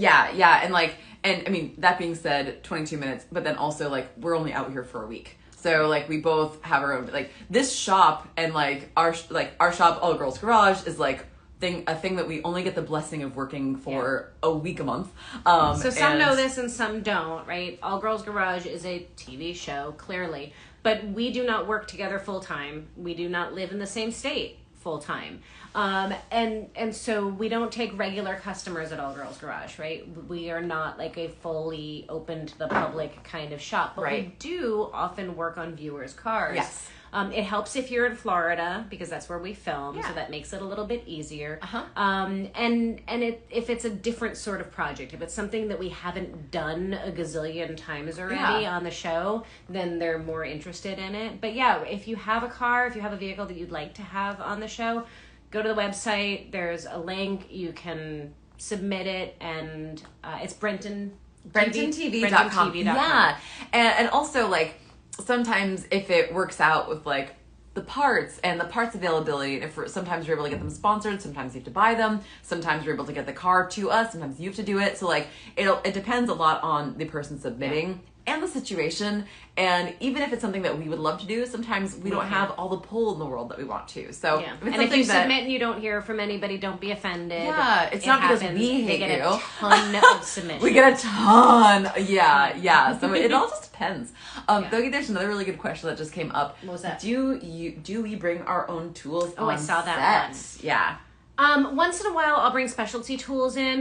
We did a BMW BMW last season, and it required specialty tools, so I brought some from home. Every once in a while, we'll do that. But the TV world is a little bit more chaotic and not quite as romantic as a lot of people probably think it is. This is true. And the set becomes... it's a mess. To put it nicely, it's... I would like to say it's organized chaos. No, it's just it can be chaos. Kind of chaos, right? And so, like Bogi's toolbox halfway through a job. I'm a neat freak, so the fact that the tools are scattered everywhere is like, no. Even if I'm 15 minutes into a job, everything has its place. I'm very That is not the way that we function in All Girls Garage. No. No. We spend a lot of time looking for tools. We do. So I've been a little bit hesitant to bring any specialty tools because they'll get lost. At the beginning, I think season 1 and season 2, I had my 2 favorite wrenches and a panel popping tool that I loved, and I brought them and I never saw them again. So, and I think that your purple flashlight sort of got acquired. Yes, it just sort of became part of the All Girls Garage tool set. Yes. I actually remember seeing an episode of Car Fix when Lou was on it, and it was seasons ago, and I had left my Streamlight flashlight because it was my special flashlight, and I hid it away, and it was my special flashlight. And then I remember watching an episode of Car Fix, and I'm like, Lou has my flashlight. I stopped bringing my own tools after that. Wait a second. Car Fix is near us? Anyway, so everybody knows that. That being said, I do actually bring 3 tools with me every single time I come out here. One is my knife. Another is, actually 2, I guess 4, because I bring 2 pocket screwdrivers and my little mini Streamlight, but it never leaves me. And in fact, I actually bought doubles of every single one of those things, and they never leave my suitcase. So one thing that you may not know, if you don't fly a lot, is that you can't fly with tools. So I learned that one the hard way. Yeah, they take your tools away from you. So you either have to pack them on your carry-on, but sometimes we've had situations happen where like they lose our carry-on luggage, and we fly in, and then we start filming. So it's like, if they lose our carry-ons, then somehow it ends up in Florida, and then we go home to work our regular jobs, and then our tools are somewhere lost in... Totally. you can't risk it, especially with your favorite tools. So this goes with that question. Question. Please advise how to organize tools. I cannot come up with a good system. Oh, okay. This is all you, because I am not the organized girl. Oh, okay. So, I actually have 4 toolboxes that have various stages of things. I have one toolbox for all body things, and I have the top layer is all of my abrasives, and then I have new sandpaper, and then I have used sandpaper, and then it sort of goes in like sort of body section. Then I have one main toolbox that's like all the tools that I normally use in a week. So I didn't come up with this organizational system within like a month. Like it's taken years of development. And then of course you have like toolbox drawers that are of varying depths. So like sometimes they make sense. It's like I have a ton of different sorts of wrenches. And so I have one like deep toolbox drawer that's like all these like different sets of wrenches. But like my one main toolbox has all the things that I'll normally use in a week. And that can be on any sort of job that I'll see in a typical week. Okay. And then I have my rolling tool cart. And my rolling tool cart are all the things that are the most commonly used. So I have my favorite 1/4" drive ratchet, my favorite like 3/8 drive. Oh my, I love the snap-on ratchet. I have a shorty ratchet, and then I also have a battery-operated tool and like some sort of basic things in my rolling tool cart. And those are the things that I'm going to use on almost any sort of job. And then I have one toolbox that's dedicated to specialty tools. And the specialty tools are things that are organized for exactly when I need them. And a lot of times you need those specialty tools in a pitch. It's not like, oh, I'm planning for this. You know, sometimes it's like, oh, I'm planning for that timing belt job, and I know I need this specific like cam locking tool. It's like, I can plan for that. Sometimes specialty tools kind of like come in sort of a panic situation. So my specialty toolbox is labeled in the most easy to find way where like this is held up with a zip tie and like, oh my God, I'm freaking panicking, and like I'm holding this and like maybe my foot is holding this and I'm reaching over into my specialty and I know exactly where to get it. So yeah, main toolbox, things I use in a week, overflow toolbox of things, specialty toolbox, rolling tool cart. So most common things used in a week, things rarely used but very well organized, and then body stuff. I aim for that. Yeah. But I spend a lot of time looking for tools in my own shop. But then I also share my shop with like a ton of people. I don't. So there's stuff all over the place all the time, and it actually awful. It drives me nuts. I think the most important thing for organization with a toolbox, and I can't like claim to be the most organized at all, but is putting things back. Like yes. If everything has a space, even if that space changes 14 times a year, and you decide like, oh, I want this in this drawer instead of that drawer, is having everything have a designated space so that even if things become chaos, which they often do in my world, that when it's time to clean up, everything can go back to its designated space. And I find that really helps a lot. Well, that's the thing is like at the dealership, we were given an hour of extra pay on top of our flat rate every day for cleaning up our space. And no one used that. Except for me. Right. Because I felt like I was still in like this proving period with myself where I'm just like, I have to earn that hour. Yeah. So I got in this habit of like, even if I was so freaking starving, I wanted to get out of there. Even if I was exhausted and wanted to go home, I would not go home until I wiped off every single one of my tools with brake clean, clean them off, put them away, wiped down every drawer of my toolbox, locked it up, made sure everything was present and accounted for. Because people steal stuff at the dealership. They'll walk away from things. Especially I started out on the lube rack where people don't care and they take anything of anyone's. So that's what I still do. At the end of every single day, even if I'm in the middle of a job and I'm going to finish it tomorrow, I'll still wipe every tool down, put it away, wipe every single drawer down, lock it, and then walk away. Not me. It's part of my zen. I don't know. I'm a very routine driven person. Yes. And if I don't, I'll stress out like, did I lose that socket in a customer's engine? Like I will stay up. I will not be able to sleep if I think that I might have messed something up or like forgot to torque something or like who knows what. So knowing that I have every tool present and accounted for, I did not drop a socket down that customer's, intake. Yeah. So, yeah. Interesting. All right. Somebody asked our recommendation for battery-powered impact for a farm/backyard mechanic. Okay, farm backyard mechanic is probably going to get a whole bunch of like use, dirt in it, probably going to be dropped, probably going to be abused. So I've got a few sets of battery operateds, and when I was mobile, I actually used my Central Pneumatic, my Harbor Freight, half-inch drive, and I bring it to the racetrack because if I run it over, if someone steals it, my heart's not hurt because it was cheap. Yeah. And you know what? I've had it for 3 years, and I use it hard, and it hasn't broken. Yeah. I mean, I'm a big believer in there are some tools that it is worth paying good money for. And there are some tools that it totally doesn't make sense to spend good money on. And I will say, like, with battery-powered impacts and whatnot, like, I haven't really run across one that didn't perform, at least satisfactorily. So if you're going to beat the hell out of it, don't spend a ton of money.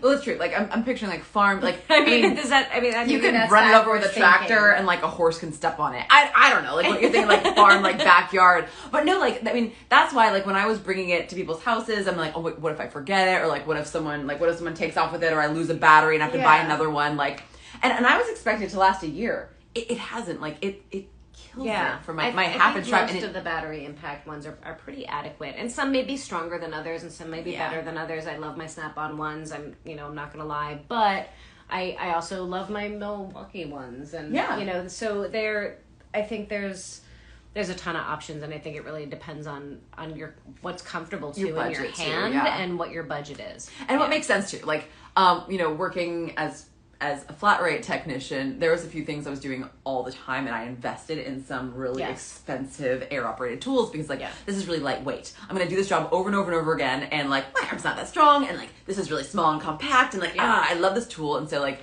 I spent way too much money on like this lovely little Cornwell 3/8 I can talk inch drive impact, and I use it all the time. Would I recommend that for like someone working in their home shop, their home garage? No, like you'll never get like cost per use out of it. I feel like I've sort of justified it after like 8 years of having it.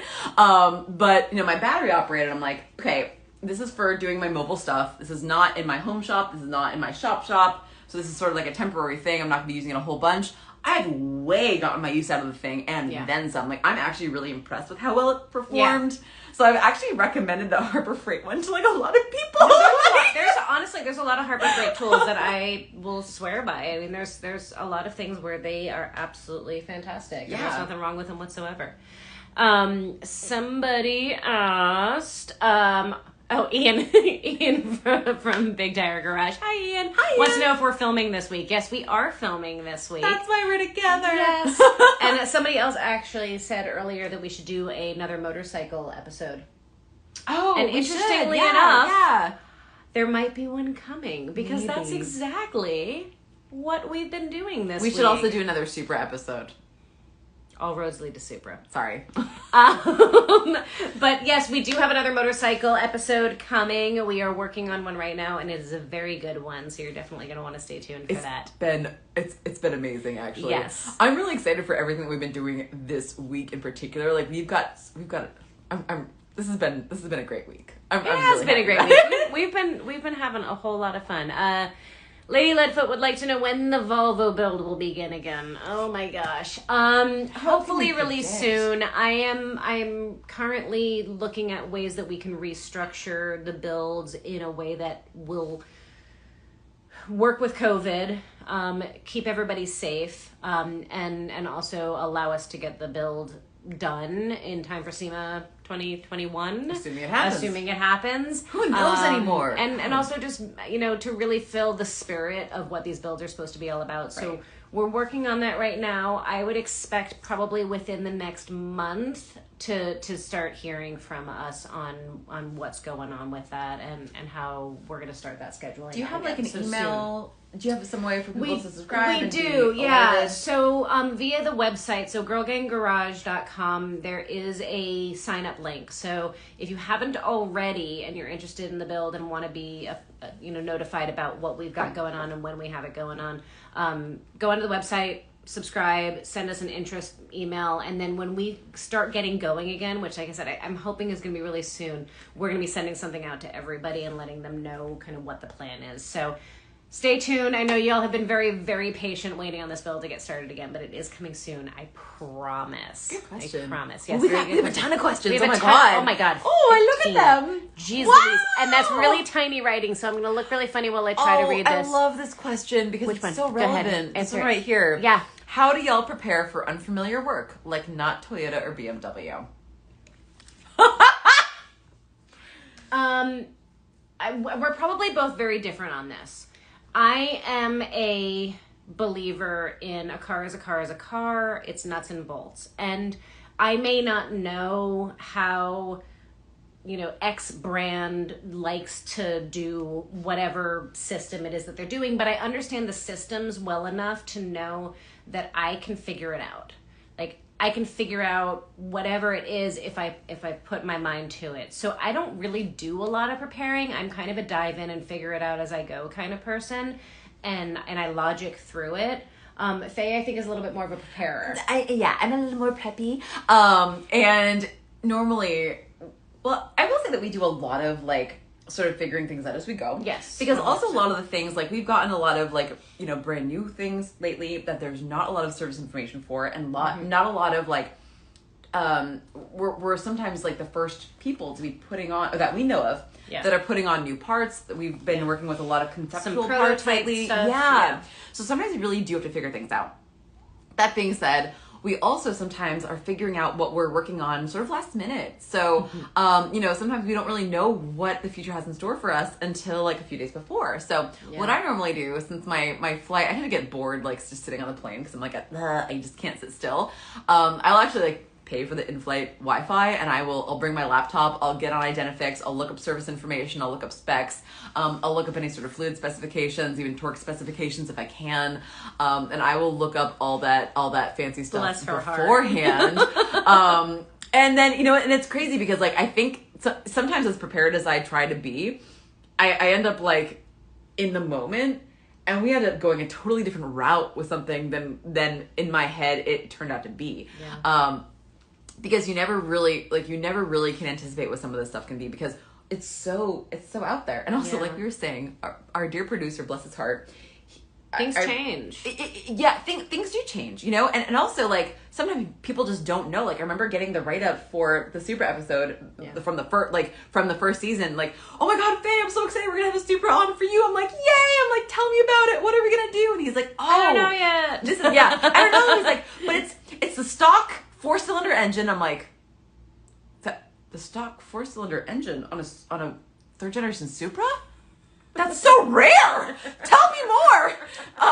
And it turned out to be a 1JZ swap. So I'm like, all right, okay, cool. So sometimes we just don't know. Not because they're trying to throw us for one, but there's some stuff that we can't possibly prepare for. And then a lot of times you guys have watched episodes, I'm sure, where we are figuring things out right then and there. Like the Ford Ranger engine in the MG. We had no idea what to expect for that one. It's just hey, this doesn't run. Figure it out. We're like, okay, where do we start? We don't have the book for the MG. We don't have the book for the Ford. I'm a real visual learner. I need to touch something and look at something to learn it and figure it out. So doing pre-research and looking things up beforehand does nothing for me, because it won't stick. I have to have it in my hot little hands and be able to look at it and figure it out. And the minute I look at it and I can touch it, I can be like, oh, okay, I get this, right? No matter what it is. And I think I've had enough experience at this point working on all makes and models, and just being thrown random stuff that I just have to figure it out as I go, that I almost stopped preparing for stuff intentionally, because she doesn't. It freaks me out. Yeah, I'm like, Bogi, what are we doing? She's like, I don't know. We're going to do it. I have no idea what car we're working on. I have no idea what the project is, but throw me in and I'm ready to go. I will say, this time I didn't fly Southwest, I flew United, and they charged a lot more for their Wi-Fi. And I'm like, I cannot justify $11 an hour to look at the service information. So I'm like, you know what? I'm not doing it. Yeah. And I felt so insecure this week. Cause I felt really unprepared. And I've been sort of researching things last minute. But it's all, but you've been fine. It's been fine. Right, so because it's all nuts and bolts. And I think that's, I remember when I was a BMW technician full time, that's all I did was work on BMWs. And for 7 years I knew BMWs. I didn't know anything else. I didn't know any other cars. And when I went out on my own and I was working on suddenly all makes and models, and I remember somebody bringing their Toyota to me. And it was a V6 engine, I think. I thought it was a V8. It was a V8 engine. with BBTI, a timing wasn't it? belt. And yes, all of the like, Which, by the way, sucks for even people that know them. And I came from BMW. We didn't have Timing belts. I mean, there was like old, one model like the way back in the 90s, day. like the but BMW doesn't use E30, I timing guess, belts, the so old I knew 90s, nothing yeah. from them. And I remember feeling like such a fraud. This is going back to kind of our earlier conversation about feeling like a fraud. I remember when I went out on my own, I started my own business, I get this first big job, and it's a timing belt job, and I know nothing about them, and I don't have anybody to go to, and I have no books to figure out, and YouTube wasn't a thing really back then, like that didn't exist. And I remember sitting on my porch thinking, oh my God, who the hell do I think I am? I can't call myself a mechanic. I don't know what I'm doing. I don't know how to do this timing belt thing. And I had to pep rally myself. I had to talk myself into it to get up and figure it out. And I did. I figured it out, and it worked great. And I worked on that guy's truck for another 7 years after that, maybe even longer than that. Like, wow. so I didn't blow up the engine. It worked great. But I think that was a defining moment for me where I really realized, like, it's all just nuts and bolts. Somebody put it together. I can take it apart and figure out how to put it back together again, and nothing scares me anymore. Like, that was that moment where I realized, like, I can figure anything out if you give me enough time. Like, I may not know everything.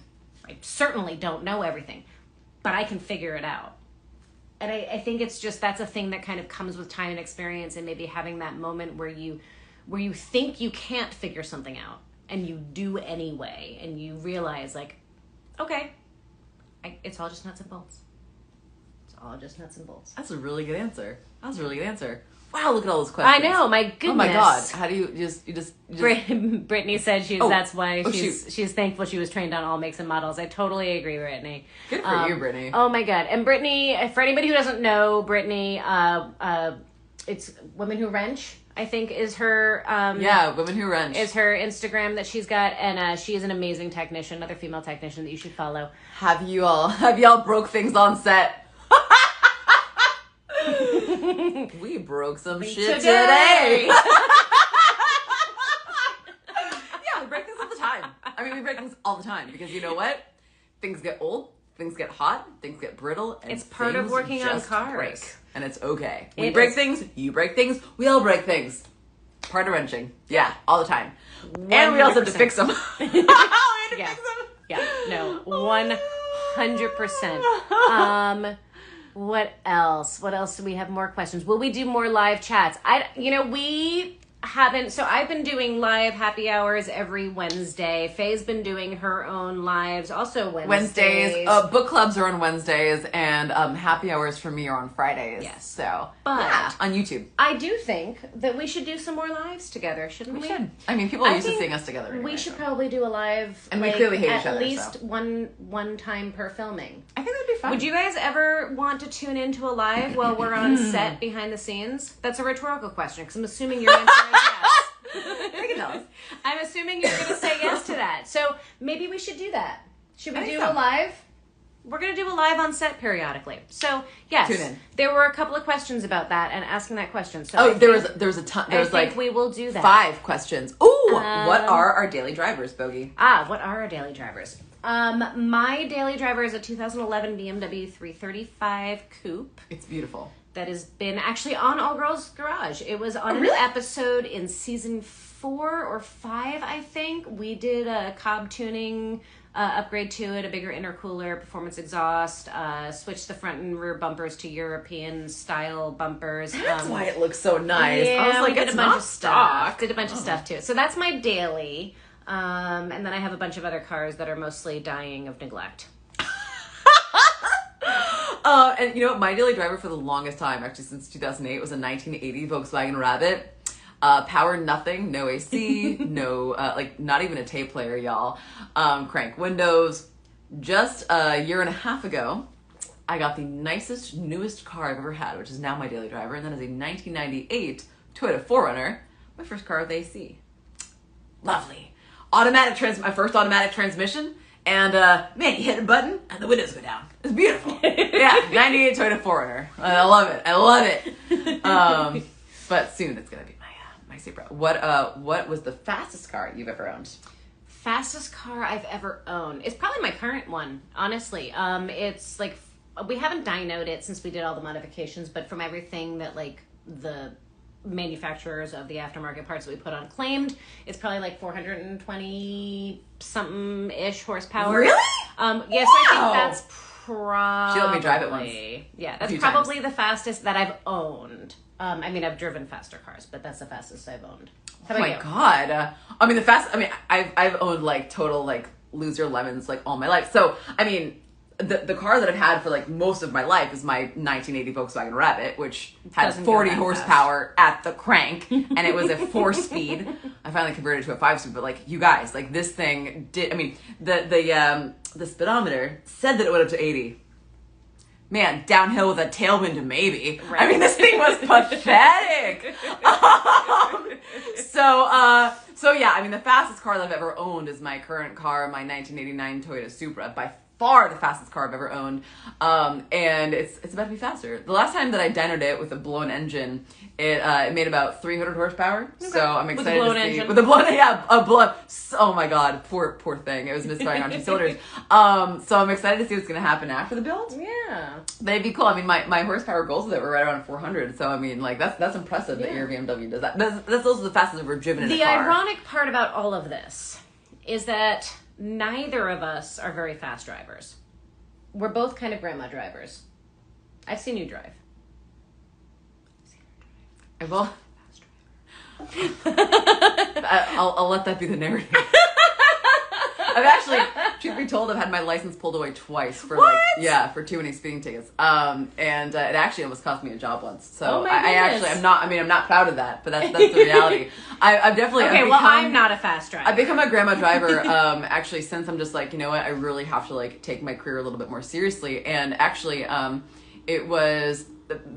My favorite job that I've ever had was at Atomic Auto in Portland, Oregon. And I remember the time that I actually got my license pulled away. It was taken away. It was after I did like this turbo upgrade on this old Saab. Mm-hmm. And it was this. Oh, Saabs are so freaking cool, y'all. They're awesome. It was this 2-door fastback SPG, gorgeous little car. And I was like, I want to see what this thing can do. So I took it over the bridge that goes between Oregon and Washington, and. It was late at night, I thought nothing of it, and I got clocked going way, way, way too freaking fast, and the guy just took my license away on the spot. I was like, you're gonna have to find a way to get this car back. Oh my and gosh. I was too afraid to tell my boss, so I had to call a friend and had the car driven away. Oh wow. So that it didn't get towed, and I was like, I can't handle this. And I finally, like a week later, I told him, just so you know, I don't have a license anymore. And he was like, you could lose your job right now. I'm like, whoa. I like what? So you've become a grandma driver since then. Well, I just realized like what's more. I mean, what's more important? What's more important? Yeah. You know, and it's Yeah. like just I can wait a few more seconds to get places. Like I can't like and I've never really had a fast car, so like in my life it hasn't really mattered that much. Right. And then when I got the Supra, I mean, I think you guys know, like I got the Supra, and within a week I freaking totaled it because I went so freaking fast around a corner on bald tires. I could not handle the horsepower. I wanted to go so fast. And I was not used to turbo. I was not used to rear-wheel drive. I was not used to something with so much power after 8 years of driving a freaking 40 horsepower car. I didn't know this side. I mean, well, it's a thing. It's like, I mean, I'm not proud of it. Like, I'm kind of ashamed of it, honestly, because like it's stupid. Like, I mean, I should have had more self-control because my job should be way more important than like just trying to get somewhere fast. But I'm late for everything. You try to make it up going fast, and also my father was a terrible role model for me. Like, he drove fast everywhere, was late for everything. And, I mean, I remember going super fast, like, being late to hockey practice, like, in his, like, old 2-door Saab, like, on some back roads, and being like, this is the cool thing to do. Maybe in, like, rural New Hampshire where there's no cops, not in downtown Portland, Oregon. So no, like, it taught me, like, a really good lesson, actually.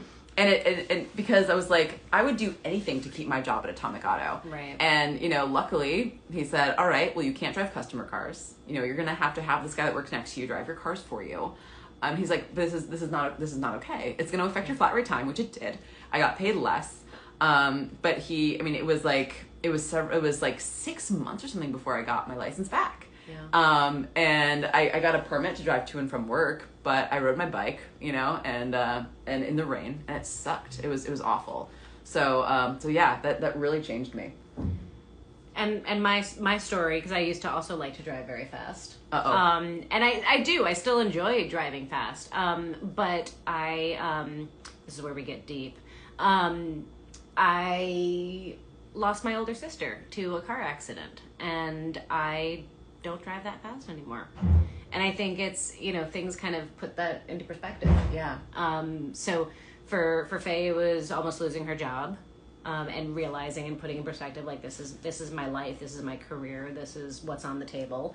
And for me, it was losing somebody I loved. And I think, I love driving fast, but I don't love it that much. Yeah. Yeah. And there are safe ways to drive fast. But I do love having a car that can go fast. Oh, yeah. Like, that's kind of the important thing. Like, I like that my car can go really fast if I need to, but I think it's kind of ironic that I mostly drive it pretty slowly. Oh my gosh. Yeah. Those are two really sad stories. I know, we got really deep there. And we only have 10 minutes left, so we can't end it on this note. So let's see what the other questions are. We did have a question that What's came. Twisting Force asked if I was in Portlandia. Interesting story. I did live in Portland for several years, actually quite a few years, from 2008 to for a couple of years. So about like 6 years total. And actually, if you look, the shop that I used to work at, Atomic Auto, is where a lot of Portlandia episodes were filmed. And I used to hate Portlandia because they would film it in our showroom, which is also where the customers walked in, and it would affect the customers had to walk like through the shop and in the back, and it was like I couldn't go pick up my cars because they were in the front and they were filming Portlandia, and like the customers had to come back and walk through and see us all working, and like it was the worst. So yeah, technically I was in Portlandia, but like not really. I might be in some backgrounds in Portlandia, I don't know. So in our last 9 minutes. Oh yeah. Has it already been an hour? It's been another hour. First of all, thank you all for hanging with our ridiculousness for not 1 hour. How many people are still here? But 2 hours. Wow. All right. I give you guys a lot of credit for listening to our ridiculousness for this long, because we are ridiculous. Yes. But since we went on that heavy note, I scanned through the questions. Light question. And the question is, does Faye have any pets, and how are Bogi's kitties doing without her? Oh my god, well, so we've had an update on your kitties, actually, haven't we? We have? Well, you were just talking about your kitties, and how little girl. Yes. Little girl? Little girl, yeah. So I have very cleverly named cats. I have Handsome Man, and I have, she's sometimes Little Girl, she's Tiny Girl, or Pretty Girl. Oh, yes. Very creative names. Handsome Man or Fat Man, and Tiny Girl or Pretty Girl. They miss me, but they are doing well. Tiny Dancer, Tiny Girl, she's starting to become more friendly. So she was a feral, and she is actually starting to like let people love on her and pet her a little bit. So that's the update on my animals. And Faye, I have chickens. I have chickens. I freaking love chickens. I have chicken tattoos. I make chicken. I have a voodoo chicken foot in my hand. I'm obsessed with chickens. And I collect weird and unique chickens. I have 8 currently, and they're all very strange. I wish they were normal, because I'd like some to just like lay eggs and cluck and like actually be like a normal chicken. However, they're not. Some live in the house. Yes, they do. Some live outside. And that's fine. I also have pretty creative names. One of my favorite chickens is an Araucana chicken, and her name is Cleo Nocombe, of severe face and substantial mass. That is her entire name. Way more creative than my naming system. Well, yeah. So I have Orpingtons, Araucanas. The Orpingtons are maybe like the most normal. And so, like I said, some live in the house. That's right. And they wear diapers. It's normal, people, I swear. Some actually hang out in my shop with me and are like featured in my YouTube videos. And then I have some that live outside in this coop that I have nicknamed the Bossy Ladies Club, because they're very loud and they're very bossy. And actually, to be real, I miss them so much that I set up a security cam system around them, so when I'm gone, I can watch them from afar. And I get updates on them regularly. Mostly it's sound detected at the Bossy Ladies Club, because they're very loud. I just got an update via the comments on my cats from Shonda, who is checking in on them. And how are they? Her update was that my fat man, handsome man, has decided to stop using his litter box. I'm sorry. So there's that. Yeah. I'm sorry for the loss of your carpets. I have a cat that likes to poop right in front of his litter box. Oh. Well, my chickens like to poop on me, so I guess it could be worse. It could be worse. And on that lovely note, I am going to thank all of you for putting up with our craziness, for hanging out with us for not 1, but 2 hours. Let us know in the comments once I post this up live if you want more of this stuff. This will be on my IG TV tab, so if you missed some of it and you want to catch more of the ridiculousness or just want to laugh at us some more, that's all going to be there. Make sure you give this awesome lady a follow if you don't already follow her. Thank you for joining us on this lovely Wednesday. Cheers to you all. Be safe out there. Take care of one another. And I will see you next week. With that being said, we should probably eat this dinner that's been sitting here for 2 hours. Yeah, we're going to eat our dinner We're now. hungry. Bye, guys.